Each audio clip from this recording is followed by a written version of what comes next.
베드로가 욥바의 무두장이 집에 여러 날 머무니라 입니다. 오늘 본문은 베드로가 룻다에 사는 애니야의 병을 고친 사건과 욥바의 도르가라 하는 여제자를 죽음에서 살려낸 사건을 기록하고 있습니다. 당시에 룻다는 사마리아와 유대 땅 중간쯤에 위치한 지역인데, 베드로가 이곳을 다니다가 약 8년 동안 누워 지내는 환자 애니야를 만납니다. 33절, 거기서 애니야라 하는 사람을 만남에 그는 중풍병으로 침상 위에 누운 지가 8해라. 이곳에서 베드로는 조금 독특하게 애니야의 병을 치료했습니다. 34절, 베드로가 이르되 애니야야, 예수 그리스도께서 너를 낫게 하시니 일어나 내 자리를 정돈하라 한데 곧 일어나니. 이때 베드로는 환상을 보았는지 음성을 들었는지 순간적인 감동이 있었는지 모르지만은 애니야 앞에서 즉시 선포를 합니다. 예수님이 너를 낫게 하신다. 내 자리를 정돈하라. 곧 일어났습니다. 여러분과 저 안에 이런 믿음의 선포가 늘 있기를 원합니다. 참 믿음은 예수님이 오늘 내게 주신 말씀을 믿고 행하는 것입니다. 부디 생명을 애원하는 우리 모두가 됩시다. 감동을 주실 때 외치시기를 바랍니다. 감동 줄 때 너 나을 수 있다, 나을 것이다, 태문이 열린다 외치고 고백하시기를 바랍니다. 고백대로 믿음대로 됩니다. 선포대로 됩니다.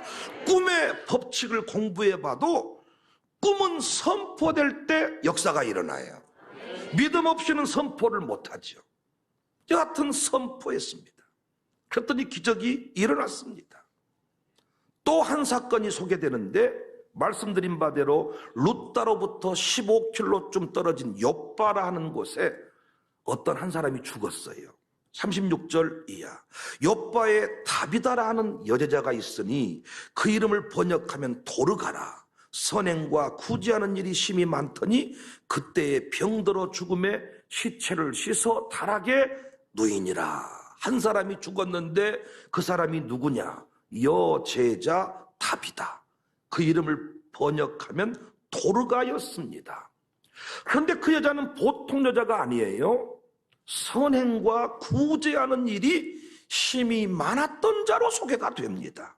선행과 구제는 해보시면 알겠지만 쉬운 일이 아닙니다. 돈 있다고 하는 게 아닙니다. 믿음이 있어야 할 수 있습니다. 이 시대 교회의 위기는 선행과 구제의 상실이 아닌가, 이런 생각을 합니다. 혹자는 이 도르가가 왜 죽었냐? 지나친 선행 때문에 죽었다고 보기도 합니다. 자신을 돌보지 못하고 남을 섬겼다는 거예요. 우리 코로나 시대만 해도 누군가는 예배를 인도하고 누군가는 장례를 인도하고 누군가는 움직여야 되잖아요. 그러다가 감염병에 걸려서 죽을 수도 있다는 거예요. 오늘 이 도르가가 왜 죽었을까? 일부 학자들은 선행 때문에 죽었을 수도 있다. 그래서인지 이 여인의 죽음 앞에 많은 사람들이 슬퍼하고 애통합니다. 39절, 모든 과부가 베드로 곁에 서서 울고 있어요. 그리고 한 가지 특별한 사실은, 사람이 죽었으면 다락방으로 가지고 가야 돼요. 공동묘지로 가지고 가야 돼요. 그런데 지금 어디다가 다락에 두었어. 왜 그랬을까요? 너무나도 사랑해서 땅에 묻을 수가 없고. 요즘에는 의학적으로 불가능하죠, 이런 게. 죽으면 바로 119가 오든지 의학적으로 판정을 내리고 또 경찰들이 와서 사인을 조사하고 해서 장례를 바로 치르지만은 당시에는 가능했던 것 같습니다. 다락에 시신을 두었어요. 베드로가 도착하니까 베드로를 다락으로 데리고 올라갑니다. 그런데 그곳에서 또 사람들은 그가 만들어 놓은 속옷과 겉옷을 보여줍니다. 39절.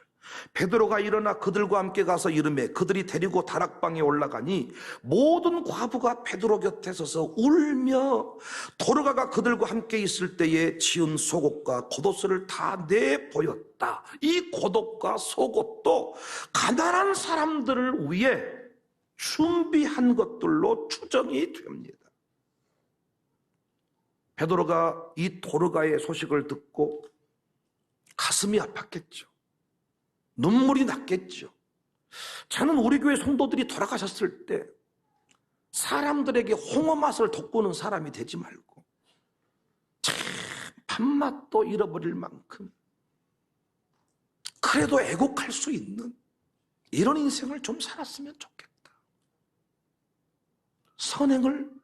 선행이라는 것은 우리 교회는 그래도 주보의 선행을 소개하려고 했습니다만 아무도 모르게 베푸는 일을 말합니다.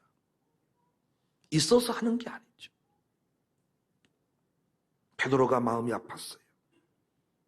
눈물을 흘렸을지도 모릅니다. 도르가 앞에서 기도합니다. 일어나라 명했습니다. 40절. 베드로가 사람을 다 내보내고 무릎을 꿇고 기도하고 돌이켜 시체를 향하여 이르되 다비다야 일어나라 하니 그가 눈을 떠 베드로를 보고 일어나 앉는지라. 본래 원문을 보면 달리다 쿰 이렇게 돼 있습니다. 마가복음 5장 41절에 예수님께서 아이의 손을 잡고 달리다 쿰 번역하면 곧 내가 내게 말하노니 소녀야 일어나라. 이때 예수님 곁에 베드로가 있었거든요. 이 장면을 보았거든요. 그래서 베드로도 이 여제자 도르가 앞에서 달리다 쿰 부활을 전제할 때 쓰는 독특한 용법의 단어가 달리다 쿰 살아났습니다. 그 결과 42절 온 요파 사람이 알고 많은 사람이 주를 믿더라. 이것이 오늘 본문 내용입니다. 얼핏 보면 본문의 내용이 여기서 끝인 것 같지만 사도행전 전체 맥락에서 보면 그렇지 않습니다. 어떤 의미에서 앞부분에 소개된 그 내용보다 오늘 말씀 제목으로 잡은 베드로가 요빠 무두장이 집에 여러 날 머물렀다. 이곳에 포커스가 있다고 해도 틀린 말이 아닙니다. 사도행전 1장부터 쭉 공부를 해왔는데 8장까지를 보시면 베드로가 모든 사건의 중심에 서 있어요. 베드로와 요한이 베드로가 나오다가 8장 후반부, 정확하게는 8장 26절부터 9장 31절까지 베드로가 보이질 않습니다. 오히려 누가 나타났냐? 빌립이 에디오피아 내시를 전도한 사건, 그리고 사울이 호련한 빛을 만나서 전도자로 변화되는 사건이 나와요. 그러다가 바울이 다소로 다시 가잖아요. 그리고 베드로가 등장합니다. 그런데 베드로가 다시 나타났는데 이 베드로가 요빠에 여러 날을 머물렀다. 그런데 그 집이 무두장이 집이었다. 이렇게 기록을 해요. 무두장이 집은 짐승의 시체를 다루는 곳입니다. 죽은 짐승의 가죽을 벗겨서 그 가죽으로 제품을 만드는, 우리로 치면 가죽공예? 그 가죽 제품을 만들어, 그래서 짐승을 직접 가죽을 벗기고 그것으로 제품을 만들었던 사람이 무두장의 집입니다. 당시 이런 직업을 가진 사람을 많은 사람은 경멸했죠. 그래서 이 사람들이 사는 지역을 따로 구별할 정도였습니다. 정통 유대인들이 이들과 소통했을 리가 없죠. 상종하지 않았습니다. 하물며 그 집에 들어가서 머무는 일이겠습니까? 그런데 오늘 본문에 베드로는 그 집에 들어가서 여러 날을 머물렀다는 거예요. 목사님, 그것이 무엇이 그렇게 중요합니까? 애니아가 낳는 것이 중요하지, 도로가가 살아난 것이 중요하지. 아닙니다. 사도행전 전체 문맥에 보건대, 흐름을 따라가 보건대, 베드로가 이 무두장이 집에 여러 날 머물렀다는 이 포인트가 참으로 중요합니다. 이 시간들을 통해서 베드로의 편견이 깨지게 됐거든요. 그래서 훗날 바울과 유대인들 간의 이방인 구원 문제로, 유대인만 구원을 받고 이방인은 구원을 받을 수 없다, 이런 논쟁이 붙었어요. 이때 베드로는 단번에 바울의 손을 들어줍니다. 사도행전 15장 1절. 어떤 사람들이 유대로부터 내려와서 형제들을 가르치되 너희가 모세의 법대로 할례를 받지 아니하면 능히 구원을 받지 못한다. 구원 문제 가지고 논쟁이 붙었습니다. 15장 7절 많은 변론이 있었어요. 그때 베드로가 일어나 말하되 형제들아 너희도 알거니와 하나님이 이방인들도 내 입에서 복음의 말씀을 들어 믿게 하시려고, 이방인들을 살리시려고 나를 택했다. 그리고 15장 11절에 그러나 우리는 그들이 우리와 동일하게 주 예수의 은혜로 구원받는 줄을 믿노라. 우연히 베드로가 루다에 가고 욥바에 간 것이 아니라는 겁니다. 여전히 그 안에도 남겨진 편견, 고장난 생각들이 있었는데 무두장의 집에 머무르면서 그도 구원받을 자임을, 그에게도 하나님의 은혜가 필요하다는 사실을 깨닫게 되었다는 거예요. 저는 교회가 길을 찾다라는 제 책에도 썼지만은 교회는 마구간이다.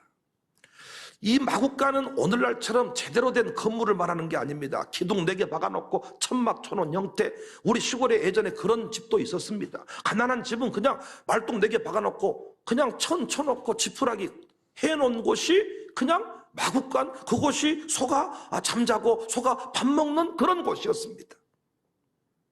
예수님이 그런 곳에 오셨다. 교회는 백악관 청와대처럼 높은 곳이 아니라는 것을 제가 강조하는 거예요.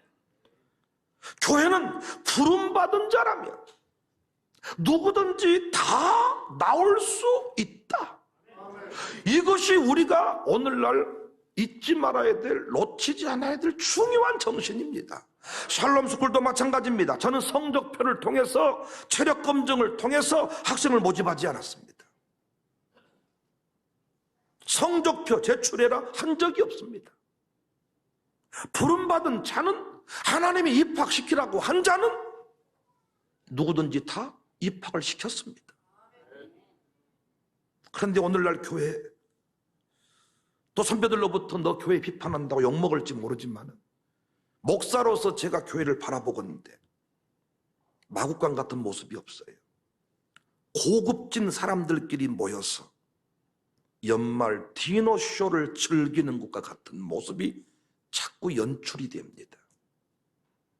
저는 교회에서 밥 먹을 때도 끼리끼리 먹지 마라. 제가 정해준 가정교회 식구들과 밥을 먹어라. 처음에는 일부가 반발하더라고요. 밥 먹을 때라도 자유를 주십시오. 왜 밥 먹을 때까지 목사님이 통제를 하십니까? 제가 말씀드렸어요. 그냥 자유롭게 밥 먹으라고 하면 잘난 사람들끼리 모입니다. 못난 사람끼리 모입니다. 주인끼리 모이고 노예끼리 모입니다. 판검사끼리 모일 거고 교수끼리 모일 거고 온전한 사람끼리 모일 겁니다. 초대교회가 그랬어요. 같이 도시락 먹으라 그랬더니 종놈들이 배가 고파가지고 맛있는 거 젓가락으로 밀어버렸는가 봐요. 그런 건 뭔지 모르세요? 고기를 먹을 때 한 점씩 싸야 되는데 밀어가지고 한 줄씩 싸버린 놈들이 있다는 거예요. 나는 완전히 바짝 익어야 먹는데 색깔 변하면 밀어서 먹어버리니까 저러면 먹어야 되겠다 그러면 없어져 버리고, 먹어야 되겠다 그러면 없어져 버리고, 저런 개, 소, 말, 닭 이시 열받았나 보죠. 그래서 따로 밥 먹겠다. 교양 있게 먹겠다. 하나님이 이 모습 기뻐하지 않습니다. 혹시라도 우리 안에 우월의식, 특권의식이 있다면 회개하셔야 돼. 자꾸 끼리끼리 먹고 싶어하는 거 회개하셔야 돼. 우리 교도 어떤 사람들이 종종 몇 사람들을 불러서 자기 집에서 밥 먹고, 난 이거 싫어합니다. 그렇게 하시려면 다 하셔요. 다. 자기 마음에 맞는 몇 사람 집에 들여다가 밥 먹는 거. 저 그렇게 안 했습니다. 끼리끼리. 저 그거 싫어합니다. 그런 식으로 구원이 이루어졌다면 가장 먼저 우리들이 구원해서 죄되지 않았을까요? 솔직히 우리 성격 좋습니까? 솔직히 여러분 누구랑 잘 어울리는 사람이셨습니까? 저도 하나님의 은혜가 아니었으면 이렇게 여러분 앞에 존경받고 살지 못했을 거예요. 저도 꼬라지가 더러워서 몇 번 만나보고 아니다 싶은 인간하고는 핸드폰 지워버려. 목사가 돼서도 그러고 싶을 때가 많아. 번호 지워버린다 내가 이제부터. 만약에 성격 좋고 어떤 특징을 고려해서 골라서 구원을 베풀었다면 가장 먼저 우리가 구원해서 죄되지 않았을까? 저는 광주 청사교회가 통합공동체의 모습으로 든든히 서가는 것에 너무 감사를 하고 있어요. 어른들끼리만, 아이들끼리만, 청년끼리만 동종 교배의 수준을 지나서 연령을 초월하고 신분을 초월하고 심지어 요즘에는 지역을 초월해서 통합의 역사를 이루어가는 것. 대도시에 사는 사람이 광주에 와서 살려면 자기를 안 내려놓으면 안 되는 거예요. 중소도시에 살았던 사람이 대도시 사람과 어울리려면 내가 살아왔던 환경들을 자꾸 고집하면 안 되는 거예요. 그래서 저희 교회에 참 끼리끼리였다면 감히 상상할 수 없는 일들, 우산동 사람끼리만 모였다면 감히 상상할 수 없는 일들. 그런데 하나님께서 대도시에 있었던 사람들을 이사 오게 해서 붙여주시고 우리 수준에 살 수 없는 일들을 그들은 또 하고, 학문이 부족한데 학문인 사람들을 보내주시고, 노래 잘하는 사람이 없는데 노래 잘하는 사람 하나님이 보내주시고, 우리가 그들을 품어주고 인정해주고, 그들은 또 이곳에 와서 뿌렸던 눈물들을 이해하고 그 위에 서서 통합하니 역사가 일어납니다. 만날 수 없는 사람을 만나는 것, 품을 수 없는 사람을 품는 것이 실력이고 그것이 신앙입니다. 그래서 믿음이 좋아졌다는 말은 누구든지와 다 만날 수 있다, 이게 믿음이 좋은 사람이에요. 저에게 양육사, 교구사역장 어떤 훈련이 된 사람이냐? 누구든지 가정교회에 붙여줘도 다 잘 지낼 수 있습니다 고백하는 사람이 양육사지. 이래서 안 되고 저래서 안 되고 이리 골라내고 저리 골라내고 남아 있는 사람이 없어. 당신 혼자 살아. 부디 편견을 버리고 벽을 허물자. 오늘 새벽에 그런 설교를 했습니다. 옷을 갈아입자. 구원받은 자가 입어야 될 옷이 있다. 지금 겨울 되니까 다 옷들을 바꿔 입잖아요. 추우면 두꺼운 코트를 빼입을 줄 알잖아요. 그리스도인답게 사는 것에 관해서 옷 입는 것으로 비유를 했습니다. 옷을 갈아입으라는 거예요. 첫 번째 입어야 될 옷이 긍휼과 자비와 온유와 오래 참음의 옷이다. 골로새서 3장 이야기입니다. 이걸 한마디로 정리하면 관계가 따뜻한 관계의 옷을 입어야 된다는 거예요. 오래 참음, 긍휼, 자비, 온유, 이건 전부 다 관계를 말합니다. 긍휼을 베풀고 넓은 가슴으로 품어주고 기다리고 또 기다려라. 얼음짝같이 차가운 사람, 아주 저건 생포리 같아야. 옛날에는 다 생파리 같았을지라도 지금은 따뜻한 난로 같은 사람이 되셔야지. 화롯불가에 사람들이 모이잖아요. 따뜻한 사람이 되자. 편견을 버리자. 벽을 허물자. 영암에 뭔 선한 것이 나오겠냐? 우산동에 뭔 선한 것이 나오겠냐? 그런데 그게 아니잖아요. 이 공동체 안에서 중풍병자를 살려냅시다. 여기 중풍병자는 오늘날 같은 그런 중풍병일 수도 있겠지만은 무기력증 환자입니다. 아무 삶의 의미를 잃어버리는 내 손인데 내가 움직일 수 없는 그 무기력증 상태에 빠져버린 환자라고 해도 좋을 거예요. 죽은 자들, 이건 오늘날로 치면요, 의학적인 판정으로 죽었다 이것만 말하는 게 아니고 정말 관 속에 들어가 있는 것과 같은, 살아있지만은 거의 죽음만 생각하며 사는 사람들일 수 있습니다. 이런 사람들을 우리 교회는 다 일으켜 세워야 될 줄로 믿습니다. 그래서 여러분, 젊은이들끼리만 뭉쳐 있으면요, 저기 지금 영화부실에 있는 저 세 젊은 여자들 보세요. 저것들요, 자기들끼리 저거 못 세웁니다. 저 애 하나가 문제가 생기면요, 저 세 여인이 어떻게 하라고, 왜? 지가 안고 있는 애 어떻게 하라고 그럼? 이런 내려놓고 저놈을 살려요? 그럴 수가 없어요. 안고 어찌했을까이, 어찌했을까이, 어찌했을까이, 저 어찌했을까이. 그 어떻게 저것들을 다 찢어 흩어야 돼. 흩어서, 그래서 안고 있는 것이 없는 사람이 그 사람을 살려줘야 돼. 그러니까 젊은 사람들끼리 있으면 그 역사가 덜해. 청년들도 지들끼리 뭉쳐 있으면요, 맨날 라면만 퍼먹어. 돈이 없으니까. 그런데 그들도 어떻게 교구로 가정교회로 찢어 흩어 넣으면 소고기를 먹을 수가 있지. 왜? 어른들은 돈이 있잖아요. 할렐루야. 그 찢어야 돼. 찢어 흩어 넣고 찢어 넣고 품고. 우리 교회 안에 날마다 그 역사가 지금 일어나고 있습니다. 참 우리 교회 너무너무 감사한 것이 청년이라고 어린이라고 늙은이라고 가난하다고 무시하지 않는 교회가 된 거, 난 너무너무 감사해. 우리 교회 어린이라고 무시하지 않잖아요. 어린이가 뭔 고백 하나 하면 오메 저 고백 들어봐라. 가정교회에서 뭐 기도 하나 하면 그냥 뭐 어떻게 그냥 해가지고 한 소리인데 오메 저 기도 들어봐라. 저는 보통 놈이 아니다. 막 다른 교회는 조용히 시키야. 어른들 예배드리는 나가 있어 시키야. 이러는데 우리는 뭐 고백 하나 하면 확. 우리 교회 노인분들 얼마나 정성을 다해. 가난하다고 무시하지 않아. 우리는 오히려 뭐 해줍니까 지금? 소액 대출을 지금 해주는 거예요.